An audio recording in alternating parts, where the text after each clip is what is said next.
What's going on? Welcome in to Chuckin Buckets. Hey, it's another episode here on the Fanatic Sports Network. I'm your boy, Coach I. I'm here with the Stat Guy. What's up, Stat?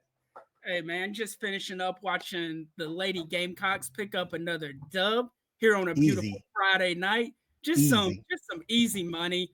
114 to like 47 or something. Just I love to see it. That's right, man. We're here to do a quick preview of what we think or what we want to see out of the Gamecocks come next Tuesday. We're recording this on Friday night, right after, like Stat Guy say, right after that Bowling Green victory. But we're gonna tell y'all what we want to see or what we expect to see on Tuesday versus undefeated, nonetheless, Clemson. So after these intros, man, we're gonna let y'all know what we think and get into it.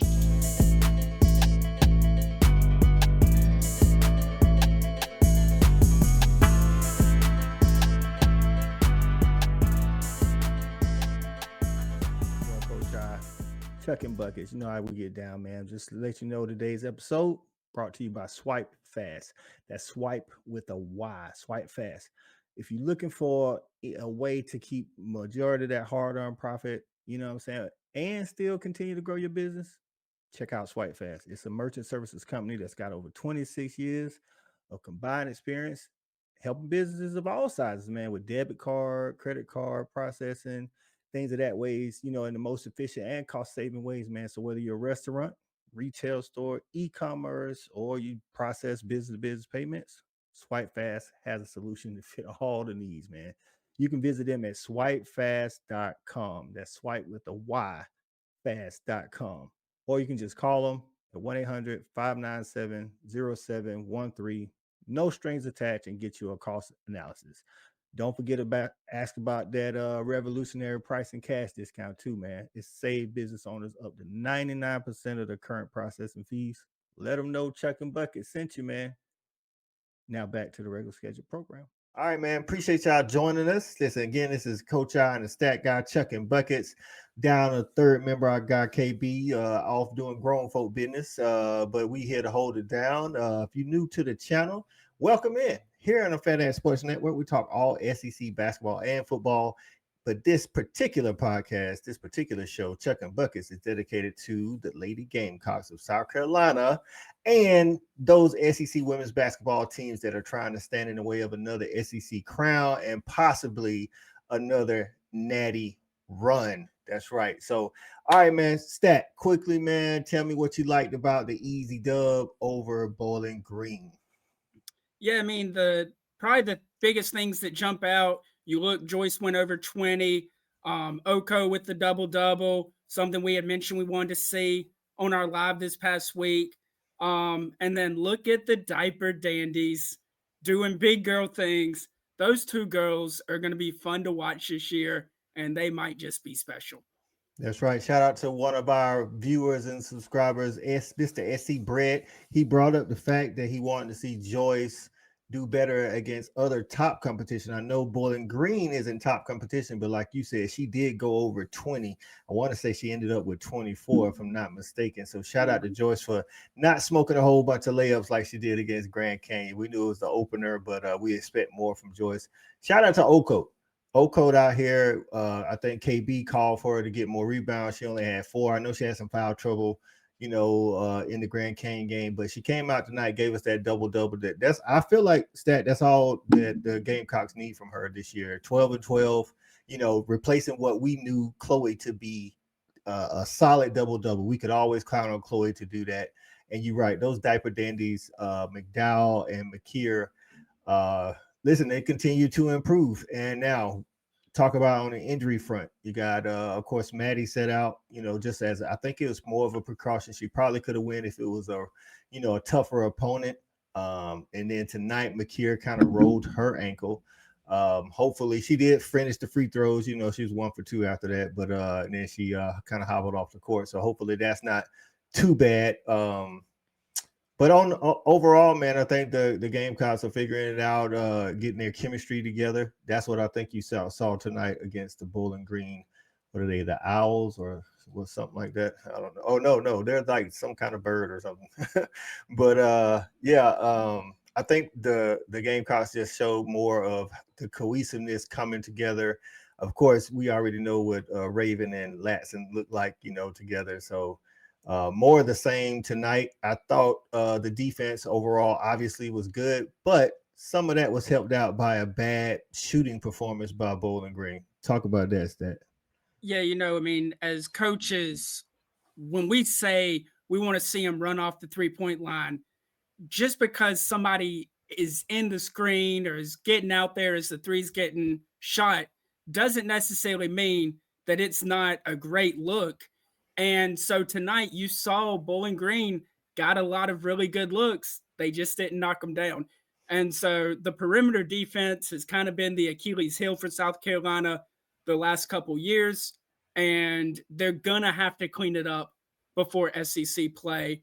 Too many clean looks at the 3-point basket. Now, obviously, you do got the bigs to clean it up on Right. misses. You got some good rebounding guards, but South Carolina is too long and too athletic to be giving up some of these looks. I still think some switching that doesn't need to happen, and maybe it's just the cohesion part of it, getting used to playing with one another, getting a Right. feel for one another, knowing what you're going to do, so I know what I need to do off of your action. Right, and I think we saw a little bit of the open looks, or what we would call as coaches clean looks from three in the Grand Canyon game as well. I don't think it's an issue. I just think it's something we definitely need to keep an eye on. Again, like we told you in the live Thursday, a lot of these things that we're nitpicking on or critiquing is things that help championship teams hoist another trophy. Again, you want to clean it up against the Bowling Green so it don't rear its ugly head against Oklahoma or Texas or LSU, anybody in the SEC play or sometime in March Madness. So those are things we want to see clean up. Now they're going against a Clemson team this coming Tuesday. They got some girls that they definitely shoot the three. They're 50%. I want to say all three of their guards to get the most minutes. I don't know if they're the starters, but they definitely get the most minutes, including Hannah Cone, and then Mia Moore. Their three top guards are shooting 50% from the three. So while I feel like South Carolina has the edge talent-wise, height-wise, quickness, all that stuff, you definitely don't want to give them a whole bunch of open threes that if they're hitting 50%. Yeah, the one thing though with Clemson so far, they're only hitting about 9 threes a game. They've hit 18 on the season so far in the early going. And I think they would almost need to match that number Right. to be in this game. I mean, I think it's going to take 15 to 18 threes come Tuesday night if Clemson wants to find themselves in this game in the fourth quarter. Right, and we've seen an uptick in the atmosphere around the Clemson women's program. So we'll see what the coach has as far as dialing it up. Some coaches come into games and just play their game no matter what, and some coaches are good at adjusting. With the height of South Carolina, I mean, Clemson has some tall players, but not a lot of those get major minutes. So South Carolina is going to have the height advantage, and I wonder if they're going to play more of a perimeter style game against South Carolina and try to stay out of the paint. So that's one of the things that, especially with the new coach for Clemson, Poppy, that's one of his kind of calling cards is very guard heavy. You're looking, you should expect 3, maybe even 4 guards on the court at a time for Clemson. Right. The one good thing is even some of these bigs for South Carolina have no problem getting out and guarding on the perimeter. I mean, Right. you talk about a McKeer, McDowell, Tessa at 6 foot, like they're fine out there. And so I really don't think that's going to be the issue. And I think on the reverse side of it, we're going to see what happens. I mean, South Carolina should be able to just play bully ball. And Right. between Joyce and Oko, and then the freshman off the bounce, like it should be some bully ball tactic of just pounding them on the inside. Right. I think Dawn is good, especially in non-conference games, about working on things that she wants to see work well in the conference. So with a team this small, like you say, when I say this small, there are 4 major guards: Taylor Johnson Matthews, Rachel Rose, Mia Moore, and Hannah Cone. They're all 5'6", 5'7", 5'9", 5'7". You know what I'm saying? So I expect intentionally I think Dawn is going to tell them, hey, let's keep feeding Oko so she can get her feet, get herself together, because she's still relatively new in basketball. Tonight we heard the commentator say, she's only been playing basketball for 5 years. So I think to start the game, we'll see a lot of, intentionally forcing the ball down low to the post. Let Joyce keep being Joyce and let Oko get in. And listen, one thing I also noticed with Dawn, especially early in the second half, she's letting Tack run with some of the starters. You know what I'm saying? We saw Latson, Tessa, Joyce, and Makir, and they'll put Tack in with them. You know what I'm saying? Because I think that they're she knows, because the injury to Chloe, they're gonna need it, like you said last night. They're at least gonna need her fouls, if nothing else. Mm-hmm. You know what I'm saying? So I think Dawn is gonna do that against this Clemson team, and then defensively, I think again another good chance to work on perimeter defense, because like you said, the last 2 years that's kind of been the Achilles for the South Carolina women's basketball. Right. And something to keep in mind for Gamecock fans out there, the things that we're talking about, even against Clemson, we're not looking just at, like, we both feel that South Carolina is probably going to beat Clemson handily. Facts. We're looking at cleaning things up because we're big picture. We're working on getting better right now to be ready come April the 3rd or April the 4th, whatever it might be, to hoist the national championship.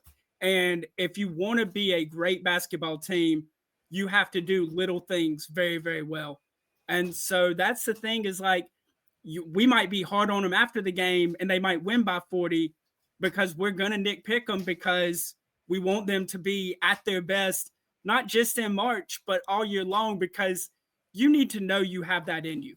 Right. So many times we see in basketball, people talk about the light switch.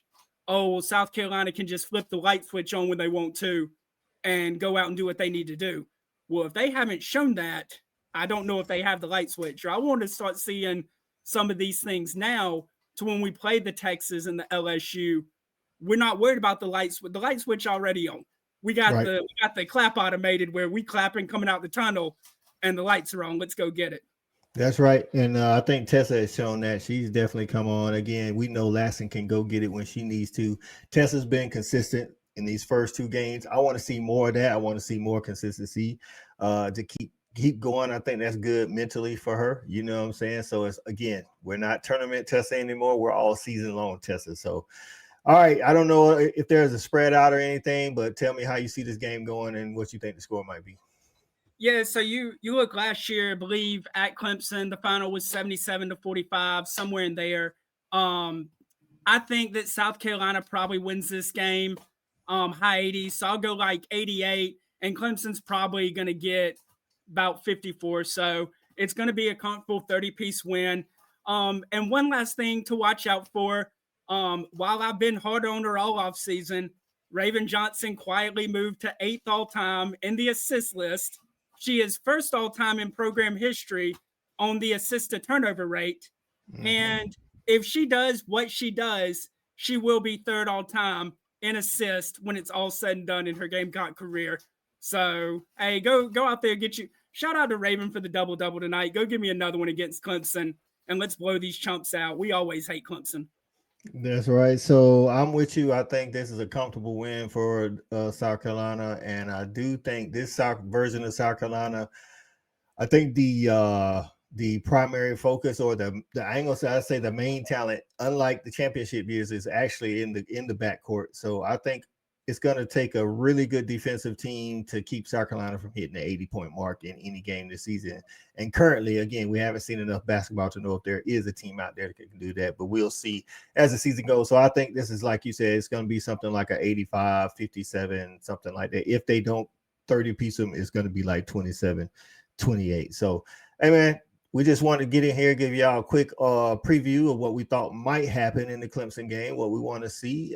Y'all get in the comments. Let us know what y'all want to see. You've been watching Chuckin Buckets. Don't forget to hit the like and subscribe. We're live every Thursday, 9 p.m., talking either a preview, a reaction, or a live game watch. Just depends on the South Carolina women's schedule. So make sure you get at us. For my guy, Stat Guy, I'm Coach I, just checking buckets. We may not always be right, but we out here just checking buckets.